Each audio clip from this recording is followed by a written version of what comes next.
ہمارے اندرونی معاملات اچھے ہوتے تو بانی پی ٹی آئی جیل سے باہر ہوتے. کیا وجہ ہے کہ ہم اتنی سپورٹ اور شہرت کے باوجود بار بار ناکام ہو رہے ہیں؟ ہماری نیتوں میں فرق ہے یا پھر آپس کے اختلافات ہیں؟ ایسے کاموں میں لگے ہوئے ہیں جو مقصد سے ہٹ کر ہیں. سابق وزیر اعلیٰ خیبر پختونخوا علی امین گنڈاپور کہتے ہیں بانی پی ٹی آئی کی رہائی تو دور، آج انہیں معالج بھی نہیں مل رہا. آڈیو لیک کیس میں علی امین گنڈاپور اور شریک ملزم اسد فاروق پر فرد جرم عائد. اسلام آباد سیشن کورٹ نے علی امین گنڈاپور کے وارنٹ گرفتاری معطل کرتے ہوئے اشتہاری کی کارروائی ختم کر دی.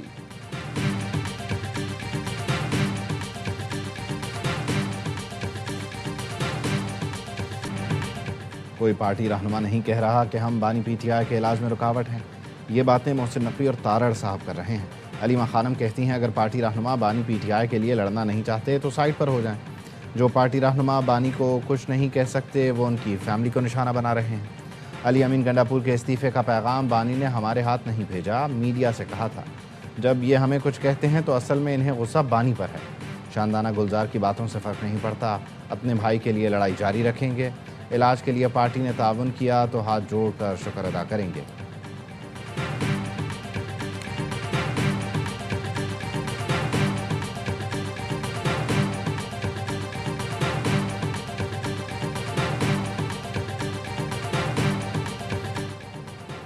اسلام آباد، راولپنڈی، اٹک، چکوال، مری اور جہلوں میں سرچ اینڈ کامبنگ آپریشن. 31 غیر قانونی مقیم افغان شہریوں کو گرفتار کر لیا گیا.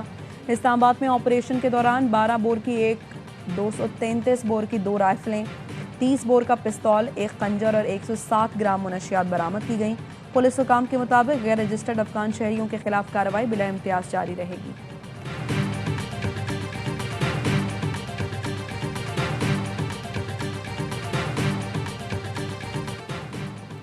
اور کراچی اورنگی ٹاؤن میں رحمت چوک پر بچہ کھلے نالے میں گر گیا. بچہ اپنے دوست کی مدد سے نالے سے باہر نکل آیا. کھلا ہوا نالا یو سی چیئرمین کے دفتر کے باہر ہے. علاقہ مکینوں کا کہنا ہے درخواستیں دینے کے باوجود نالوں کو بند نہیں کیا. وفاقی وزیر داخلہ محسن نقوی سے گلگت بلتستان کے نگراں وزیر اعلیٰ کی ملاقات. گلگت کے الیکشن کے دوران سیکیورٹی، امن و امان اور سیاحت کے فروغ پر تبادلہ خیال. یار محمد خان نے کہا گلگت بلتستان میں سی ٹی ڈی کو جلد آپریشنل کیا جائے گا. محسن نقوی نے کہا سی ٹی ڈی کو جدید ٹیکنالوجی اور اسلحے کے حوالے سے پوری مدد مہیا کریں گے. الیکشن میں اضافی نفری فراہم کی جائے گی. گلگت بلتستان کی تمام ضروریات کو پورا کریں گے. محفوظ اور پرامن ماحول سیاحت کے فروغ کی بنیادی ضرورت ہے.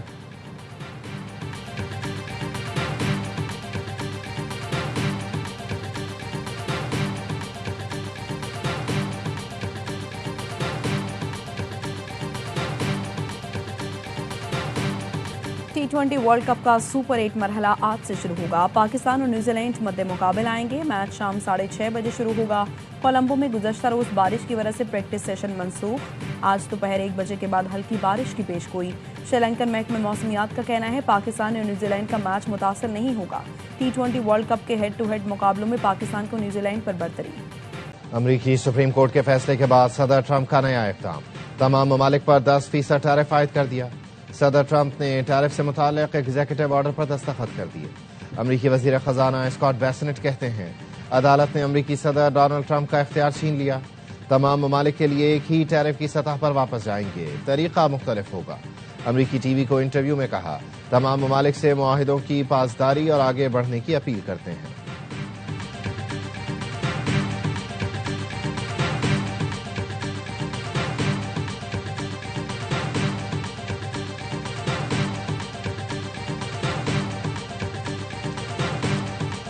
The Supreme Court's ruling on tariffs is deeply disappointing, and I'm ashamed of certain members of the court, absolutely ashamed, for not having the courage to do what's right for our country.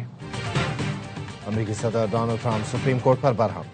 Tariff کے خلاف عدالتی فیصلے کو شرمناک اور مایوس کن قرار دیا. کہا ججوں نے امریکی مفادات کو نظر انداز کیا. عدالتی فیصلے کے خلاف پلان بی موجود ہے. ٹیرف امریکہ کو عظیم بناتا ہے. یہ امریکہ کی قومی سلامتی کا معاملہ ہے. میرے پاس مزید مضبوط اختیارات بھی ہیں.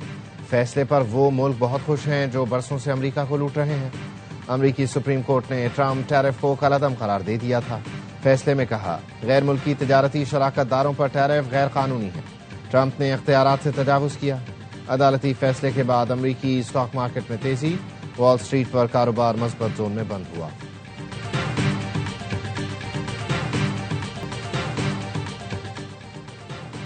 وزیر اعظم شہباز شریف امریکہ کے دورے کے بعد لندن پہنچ گئے. نائب وزیر اعظم مساق ڈار اور وزیر اطلاعات عطا تارڑ بھی ہمراہ.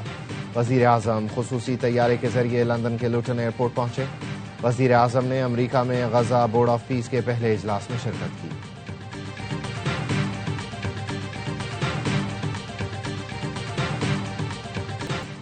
صاحبزادہ حامد رضا کو جیل میں 111 دن سے زائد ہو چکے. کیا اتحادیوں میں سے کوئی رہنما ملاقات کرے گا؟ اہل خانہ کا صاحبزادہ حامد رضا کے ایکس اکاؤنٹ پر سوال. وزیر دفاع خواجہ آصف سمیت نون لیگ اور پی پی رہنماؤں نے پی ٹی آئی کو آڑے ہاتھوں لیا. خواجہ آصف نے لکھا، پی ٹی آئی سیاسی جماعت نہیں، کلٹ ہے. سیاسی سوچ، سیاسی رفاقت کا کوئی تصور نہیں. بانی پی ٹی آئی کے سوا ہر لیڈر کو گالیاں پڑ چکی اور پڑتی رہیں گی. ان سب میں قدرے مشترک ہے کہ چاہتے ہیں بانی اندر رہیں، ان کی دکانیں کھلی رہیں. ناصر حسین شاہ نے لکھا، ہماری ہمدردی آپ کے ساتھ ہے. آپ ان سے توقع کر رہے ہیں جو پارٹی نہیں فین کلب ہے. کلٹ کو ایک شخص کے سوا کچھ نظر نہیں آتا. بیرسٹر عقیل ملک، ہنا پرویز بٹ اور سحر کامران نے بھی پی ٹی آئی قیادت کو تنقید کا نشانہ بنایا.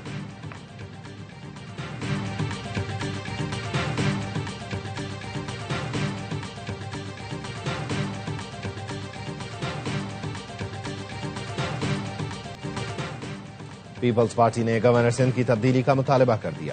سینئر وزیر شرزیر انعام میمن کہتے ہیں، گورنر ہاؤس میں نفرت انگیز باتیں ہوئیں. گورنر ہاؤس آئینی ادارہ ہے، اس چیز کے لیے نہیں کہ وہاں تعصب کی گفتگو کریں. گورنر ہاؤس میں صوبے اور وفاق کے خلاف تقریر ہوئی. سندھ ایک تھا، ایک ہے، ایک رہے گا. گورنر سندھ کامران ٹیسوری کا رد عمل، کہا کبھی تقسیم کی بات نہیں کی. اختیارات کی تقسیم چاہتے ہیں، کسی کی بات کا جواب نہیں دینا چاہتا. میرا جواب میرا کام ہے.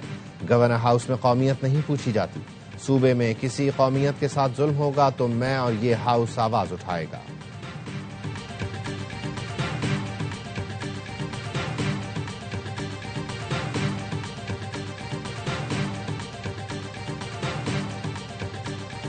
پیر محمد شاہ ایک بار پھر کراچی کے ڈی آئی جی ٹریفک تعینات. پیر محمد شاہ کو 30 جنوری کو ایس این جی ڈی بھیجا گیا تھا. مظہر نواز شیخ کو ڈی آئی جی ٹریفک کا اضافی چارج دیا گیا تھا. وزیر داخلہ سندھ نے ٹریفک پولیس کی کارکردگی پر عدم اطمینان کا اظہار کیا تھا.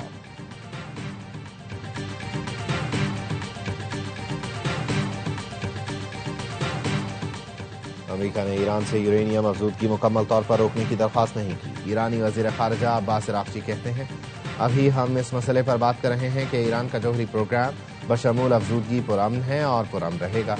ایران نے ہمیشہ کہا ہے کسی بھی حالت میں افزودگی کو مکمل طور پر روکا نہیں جائے گا.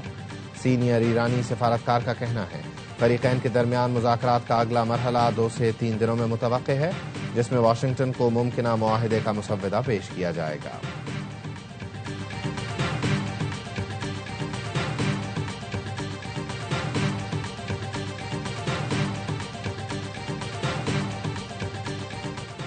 نائجیریا کی ریاست زمفارا میں گاؤں پر مسلح افراد کا حملہ، کم از کم 50 افراد قتل. خبر ایجنسی کے مطابق حملہ آوروں نے خواتین اور بچوں کو بھی اغوا کر لیا. حملہ آور شام 5 بجے سے صبح 3:30 بجے تک کارروائی کرتے رہے. حملہ آوروں نے گھروں کو آگ لگائی، فرار ہونے والوں پر فائرنگ کی.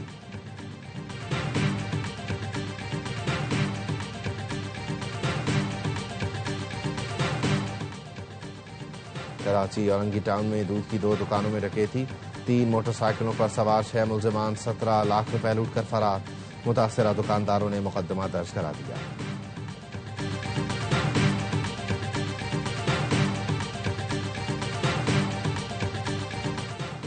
کراچی بلوچ کالونی میں جائیداد کے تنازع پر بھائیوں میں جھگڑے کے دوران گولیاں چل گئیں. ایک بھائی قتل، دوسرا زخمی. پرانا گولی مار میں بچوں کی لڑائی میں بڑے بھی کود پڑے. فائرنگ سے ایک شخص جاں بحق، 2 زخمی ہوئے.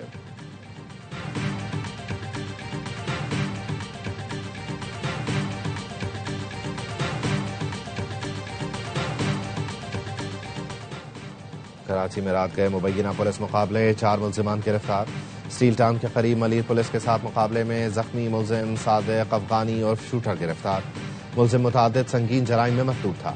ملزم نے ساتھیوں کے ہمراہ سب انسپکٹر کو فائرنگ کر کے شہید کیا تھا. گلشن اقبال میں مبینہ پولیس مقابلے کے بعد 2 اسٹریٹ کرمنل گرفتار. پولیس کے مطابق اہلکاروں نے 13 ڈی سے مکہ چوک تک ملزمان کا تعاقب کیا. مکہ چوک کے قریب شہریوں نے ڈاکو پر تشدد بھی کیا. 3 ہٹی برج کے نیچے ندی کنارے پولیس اور اسٹریٹ کرمنلز میں مقابلہ. فائرنگ کے تبادلے میں زخمی 1 ملزم گرفتار.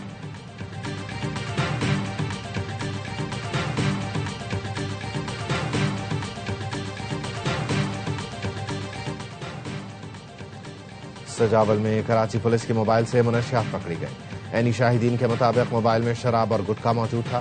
پولیس وین تیز رفتاری کے باعث ٹرک سے ٹکرائی. موبائل میں ایک پولیس اہلکار اور ایک سادہ لباس شخص سوار تھا. سجاول پولیس موقع پر پہنچ کر اہلکار اور مشتبہ شخص کو ساتھ لے گئی. آئی جی سندھ جاوید آلا موڈھو نے سجاول میں پولیس موبائل میں مضر صحت خام مال کی منتقلی کا نوٹس لے کر رپورٹ طلب کر لی.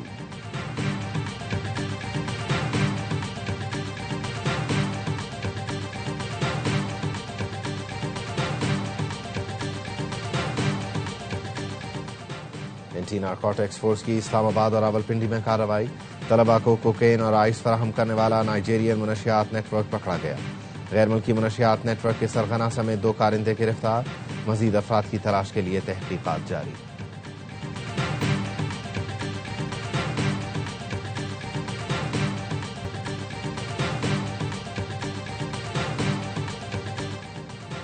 فیصل آباد کے علاقے گلبرگ میں کیفے کی مالکہ پر تشدد کرنے والا ملزم گرفتار. پولیس کے مطابق بااثر ملزم مدثر نے کیفے کی مالک مریم کو مبینہ پارٹنرشپ کا کہا. خاتون کے انکار پر ملزم نے کیفے میں گھس کر خاتون پر تشدد کیا اور دھمکیاں دی. گلبرگ پولیس نے ملزم مدثر کے خلاف مقدمہ درج کر دیا.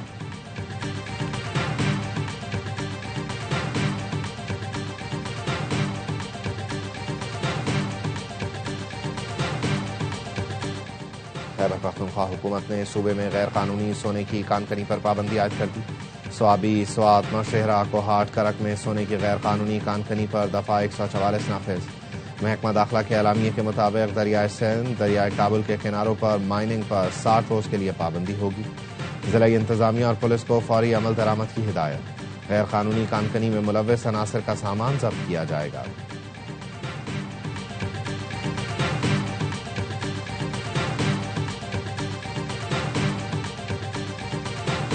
وائٹ کالر لوگ ہیں جو ابھی اتنے پریشان ہیں، ہمیں چاہیے کہ ہم ان کی جو ہے مدد کریں. کسانوں میں یا پورے سال بھیک مانگتے ہیں یہ لوگ نا، ان کا کام ہے، یہ کاروبار ہے ان کا. ہاں دو تو پیچھے ہی پڑ جاتے ہیں، وہ 1-1 کلومیٹر دور تک پیچھے آ رہے ہوتے ہیں. اگر کسی ایک کو دے دو پیچھے 10-12 کھڑے ہو جاتے ہیں. اور کراچی میں رمضان شروع ہوتے ہی بھیکاریوں کی الغار. گداگروں نے شہر کو 30 دن کے لیے اپنا مسکن بنا لیا. ہوٹلوں، شاپنگ سینٹر، بس اڈوں، مسجدوں میں بڑی تعداد میں ہر آنے جانے والے سے بھیک مانگتے ہیں. تفریحی مقامات پر بھیکاری گروہ سرگرم. شہریوں کا سکون متاثر، انتظامیہ خاموش. شہریوں نے مطالبہ کیا ہے کہ پیشہ ور گداگری کے خلاف کارروائی کی جائے.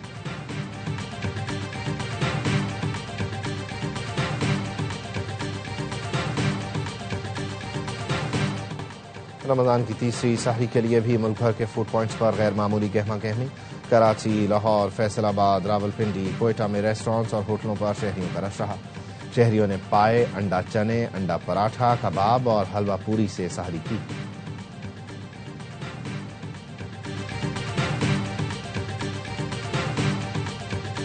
قابل تعریف ہے ہمارے گورنر صاحب کے، انہوں نے جو ہے وہ اسٹوڈنٹس کو، اساتذہ کو اپنے ساتھ افطار کا موقع دیا.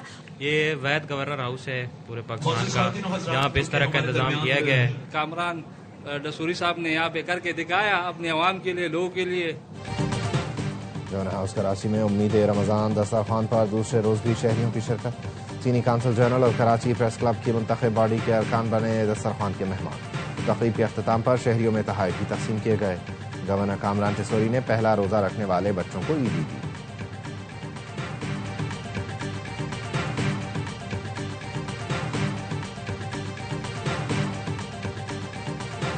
اور مادری زبان کا عالمی دن آج منایا جا رہا ہے. یونیسکو نے 1999 میں 21 فروری کو مادری زبانوں کا دن منانے کا اعلان کیا تھا. صدر مملکت آصف علی زرداری کا کہنا ہے مادری زبان کا عالمی دن زبان کی اہمیت کو اجاگر کرتا ہے. اردو بطور زبان ہماری وفاقی اکائیوں کو جوڑتی ہے. جدید ٹیکنالوجی کے ذریعے مادری زبانوں کو فروغ دیا جا سکتا ہے.